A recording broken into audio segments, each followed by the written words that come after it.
2.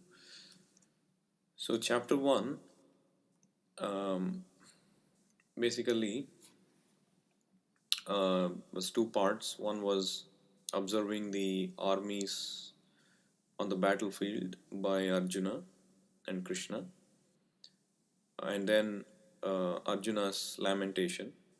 So, these are the two parts of chapter 1. And of course, each of these parts have multiple subparts.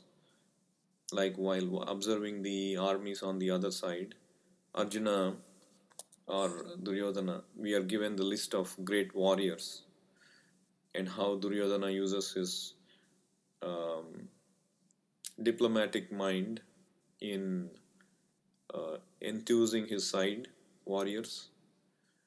And Sanjaya predicts that even though he does that, because of Krishna being on Arjuna's side, they are going to be doomed.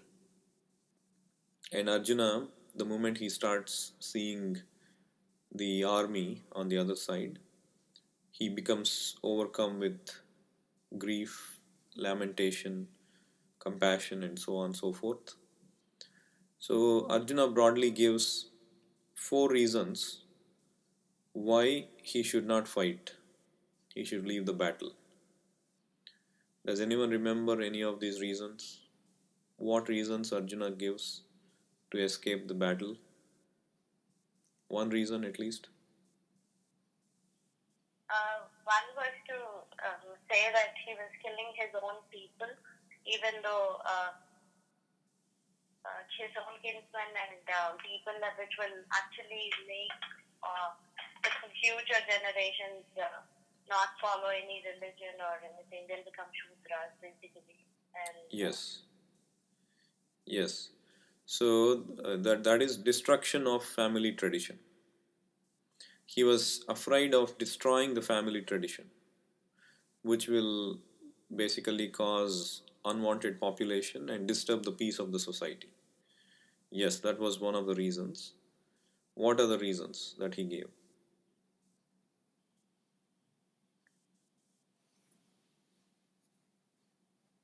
Sinful reaction by killing the great people and very worthy of worship like Bhishma and Drona, he would get sinful reactions. Yes. Kind of activity. Yes. Fear of sinful reactions. He was afraid of acting in a adharmic way by killing his own seniors, his own teachers, superiors. He was trying to estimate that even though they are offenders, because they are his seniors and teachers, they should be forgiven. So therefore, he feared sinful reaction. So that was second reason. There are two more reasons why Arjuna does not want to fight. Enjoyment. Sorry, to be. Material sense. He was also thinking that this was all for the kingdom, and just for the kingdom's sake, materialistic gains, he was fighting. He doesn't want to fight. Yeah, so a little modification to that. He thought that even if he got the kingdom at the expense of their lives, there would be no one to share his kingdom or to show off his wealth, his position and power, and therefore there won't be any enjoyment. So that the enjoyment was the third reason. And what was the fourth one? Compassion. Yes. He felt compassionate for these poor people who are assembled on the battlefield just for the sake of bodily sense gratification without even seeing that it is their own kinsmen that are fighting. So overcame with compassion. So we can remember easily C, D, E, F. These are the four reasons. C, D, E, F. C stands for compassion. D stands for destruction of family tradition. E stands for enjoyment, or he felt that there won't be enjoyment if they die. And F stands for fear of sinful reaction. So C, D, E, F. So these are the four reasons broadly he gave in the later half of the first chapter, and therefore he felt Vishada. That is why this first chapter is also named as Arjuna Vishada Yoga. And in the end, in the 46th verse, Sanjaya said, Arjuna spoke thus, gave all these reasons, and then he cast aside his bow and arrows, and he just sat down on the chariot, and he was overwhelmed with grief. Shoka samvigna manasaha. He was overwhelmed with shoka or grief. And the second chapter starts from that point. It has two parts again, broadly, just like the first chapter has two parts broadly. Second chapter can also be categorized broadly into two parts. Up to 39th verse is the first part, and from 40 to 72 verses is the second part. And the first 39 verses talk primarily about Krishna giving analytical knowledge of the spirit soul and the difference between body and spirit soul. That is called Sankhya. Sankhya or Sankhya means counting. Sankhya. It's a Sanskrit word. In Telugu also they use Sankhya. I think maybe in Hindi also. Sankhya means to count or to analyze. So Krishna gives various pieces of understanding how to understand spirit soul, the qualities of spirit soul, the attributes of spirit soul, how to differentiate between body and soul. So this all come under the analytical Sankhya kind of study, empirical study. And then from 40th verse onwards, Krishna gives the knowledge of how to act with this understanding by giving up the fruitive results, by not enjoying the fruitive results and giving it up for the Supreme Lord. So that is working without fruitive results, or Buddhi Yoga or Bhakti Yoga. That is the later half of the second chapter. So that is the contents of the Gita summarized. So some commentators, they name this chapter as Sankhya Yoga, and some commentators say that the whole contents of the Gita get summarized in this chapter. So Bhaktivinoda Thakur actually went with that approach. This chapter contains the whole contents of the Gita in a summarized format. And so Prabhupada also chose to name the chapter like that, contents of the Gita summarized. And in this chapter we will see how Krishna counters various reasons of Arjuna to not fight. Arjuna gave the reasons not to fight, and we will see how Krishna counters these arguments starting from 11th verse onwards, how he should not be compassionate and so on and so forth. So we will see all that. And first few verses talk about Arjuna trying to explain more about his predicament, his unstable condition, his helpless condition, and then eventually surrendering to the Supreme Lord for his instruction. So here in this verse, Arjuna is being told here that, or Arjuna is expressing, Arjuna is having these three things overcome, three things overcoming his stability. What are these three things? Krupaya Vishtam. Krupaya means compassion. Tam tadha krupaya Vishtam ashru purnakulekshanam. He was overcome with compassion, krupaya Vishtam, and ashru purnakulekshanam. His eyes were full of tears. And vishidantam. Vishida means lamenting. He was overcome with compassion, lamentation, and tears in his eyes. So these are the three things that Sanjaya is explaining that he was overcome with. And Prabhupada says that this compassion, lamentation, and tears when they are materially applied, it shows the ignorance of the spirit soul. Real compassion should be to the spirit soul and not to the material dress of the spirit soul. Like the example Prabhupada is giving, without looking at the purport, who can remember, recollect? What is the example Prabhupada gives to differentiate material compassion versus real compassion to the spirit soul? Shudra lemon is for the material thing. That's true, but what is the analogy Prabhupada gives? Like saving or drowning. Oh, sorry, Mataji. Yeah. Like how when you're a drowning man, instead of saving him, we save the dress. Yes. Good. Rid of him. That analogy it is.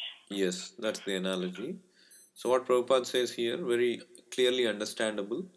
Say if you find a man drowning in the water, and you go and you just try to save, or you save the clothing of that person without bothering about the person. That is not called actually saving the person. You just saved the clothing, which is no good.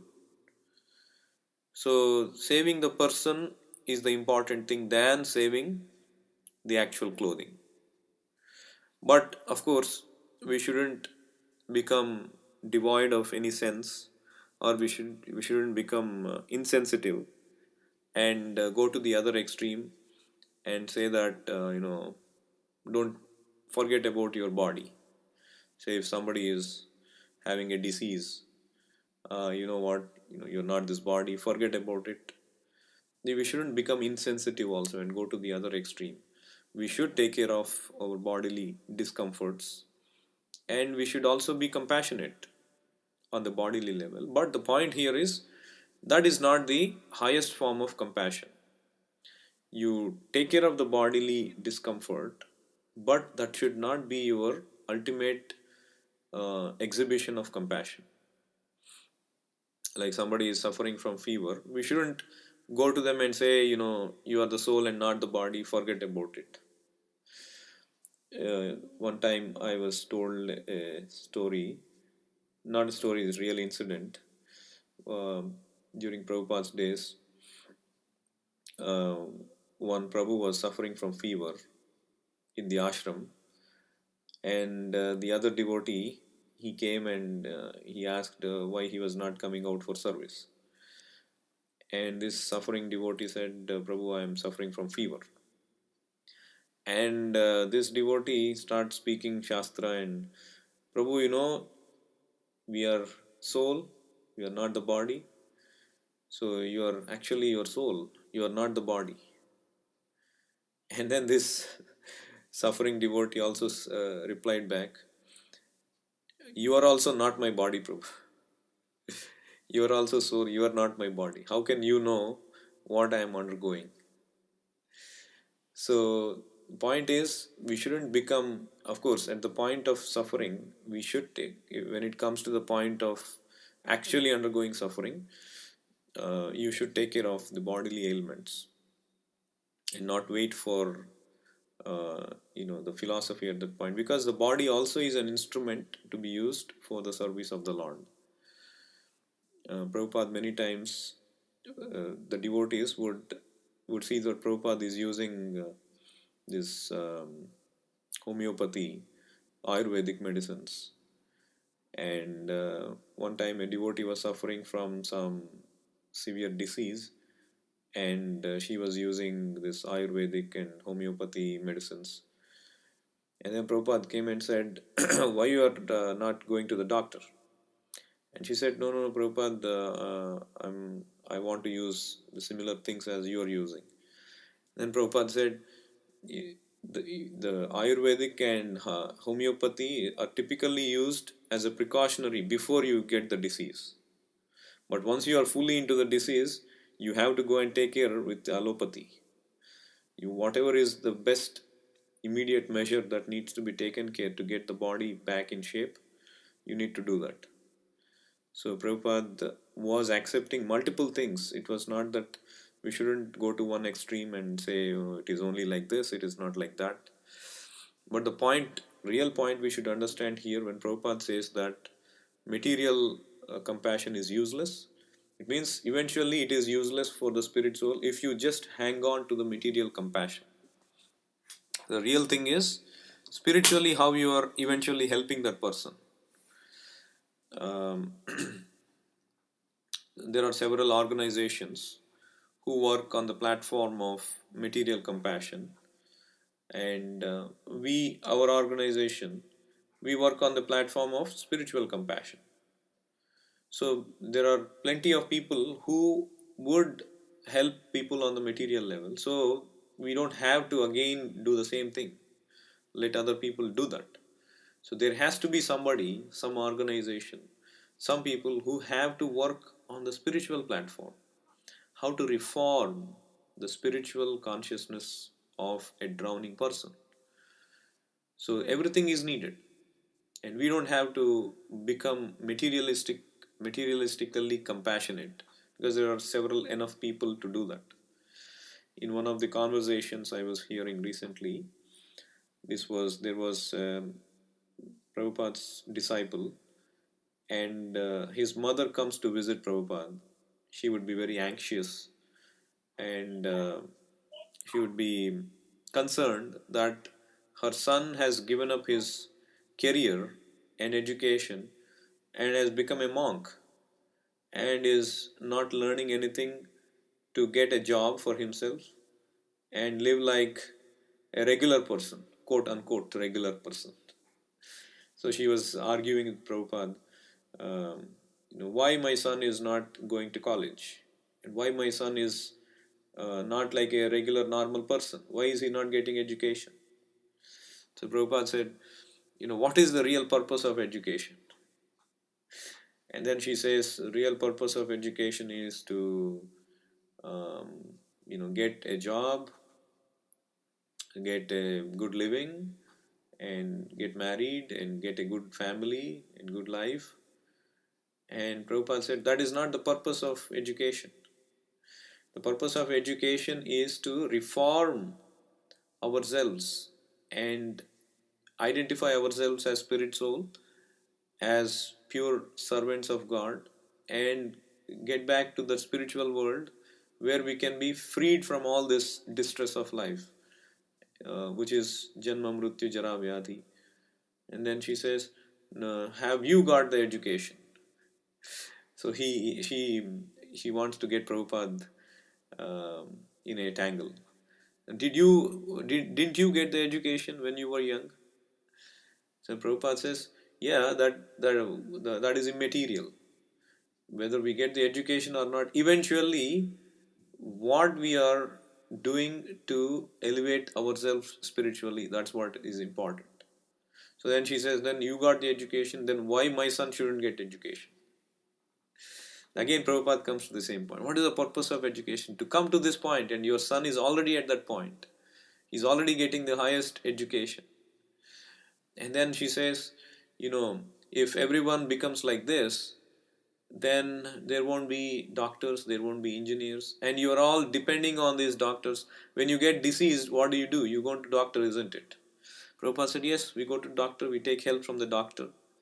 And then she says, see, that means your students, you are not giving education, but you are happily going and getting the treatment from a doctor when you get diseased. Then why are you discouraging? Why are you misleading them into not giving education?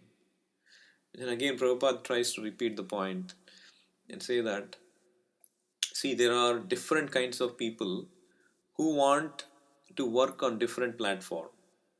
Some people may want to work on the material platform. Some people may want to work to get sense gratification as their only goal in life. And there has to be some people who also work to elevate people from material to spiritual platform. Just like in a society, everyone is needed. It is not that everyone should only become doctors. Everyone should only become engineers. Just like our body has to have head and legs and hands and all these different parts to function as a whole unit. You need a thinking people also. You need intelligent class of people who make sure that the society is not going to dogs, is not becoming overtly materialistic. So there has to be a class of people who work on the spiritual platform. So if they choose to work on the spiritual platform, then it is their choice. We are not saying everybody will come and join us. But whoever comes and join us, we will educate them spiritually, and we will also educate them how to educate others spiritually. So every field is important and everyone is working according to their inclination. So if somebody is available as a doctor, why not take their service? They're offering their service. It is not that we will die without doctors. So it was not that in those days, people who were brahmanas, they were getting the knowledge from the Vedic literature using Ayurveda and other fields, and they were able to live with whatever medicine they were able to treat naturally. And it is not that people will die without doctors. Even though if there are doctors, why not take advantage of them? So Krishna has blessed them to become a doctor. So we will take advantage of that facility. But we don't say that everybody only should become a doctor. So the point Prabhupada was making is, yes, all these different fields are there. They work on the material platform, but there has to be this field ultimately which will be useful for everyone, which is to raise one's consciousness from materialistic platform to spiritual platform. That is the real compassion. So eventually compassion on the materialistic platform is useless.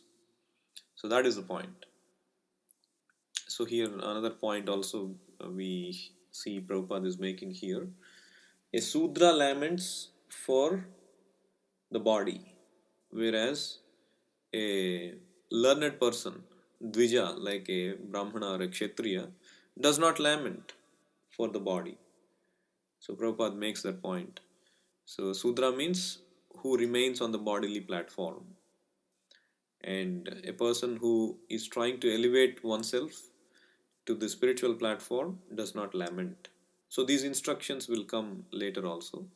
But Prabhupada is making this point just to show that if somebody becomes compassionate on the material platform, that means he is still on the Sudra level. He needs to raise himself further and further to come to the spiritual platform. So I'll stop here. Any other questions, comments on what we discussed today?